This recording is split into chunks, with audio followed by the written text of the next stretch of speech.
Hello, Willowbrook family. Today's deep dive is into Genesis chapter 19, verses 30 through 38. In 1967, there was a commercial entitled Like Father, Like Son. It's about a young dad and his preschool son. It opens up with the father painting the side of their house, and his young son is pretending to paint alongside him, like father, like son. Then it shows them riding in a convertible, and the father sticks his arm out the window to signal a turn, and then the son mimics him, and he does the same thing, like father, like son. Next, it shows the young father washing the car, and the young son is trying to wash it too, like father, like son. And finally, after a day of fun activities, the father and son sit down against a tree, and the father takes out a pack of cigarettes and lights one, and he places the pack on the ground. And then the young son picks up the pack of cigarettes, and he's very, very interested in them. Like father, like son. Think about it. This early anti-smoking commercial had a strong message. The things we choose to do wrong, one day our children or those we influence can be affected by our bad choices. Sin just doesn't stop with us. Our passage today is a very disturbing one, much like some of the passages earlier this week. After the fiery destruction of Sodom and Gomorrah, Lot and his two daughters find themselves up in the mountains in a cave. And here we see the terrible destruction of sin through Lot's life, how over time it soaked in more and more, step by step. And it turned Lot into a man he never thought he would be.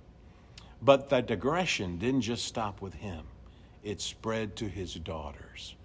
When Lot offered his daughters up to complete strangers, what went through their minds? What did they start to believe because of what Lot did?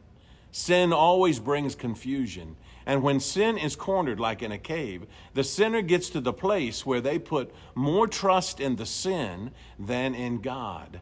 And horrible and destructive things can happen. The daughters had so disregarded the promises of God that they sought to become pregnant by their own father. They rationalized and reasoned that it was a good idea, even necessary. It's amazing how sin distorts your own objectivity. It turns you upside down. It makes you think what is good is bad, and what is bad is good. Doesn't that sound familiar today? Sin will also make you believe that you have no other choice, no other options. Did this terrible event surprise God? No. In fact, he gave Lot and his daughters other options. They could have even escaped and made their way to safety to his uncle Abraham. But I doubt that even entered their minds. You see, sin is not only making the wrong choices, but it's failing to make the right choices.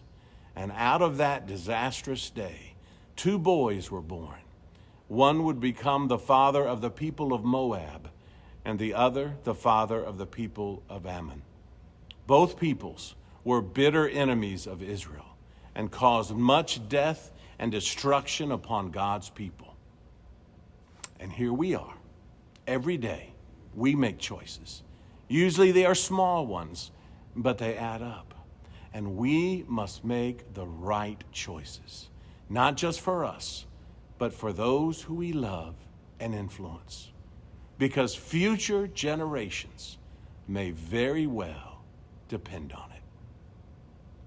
Have a great day in the Lord, Willowbrook.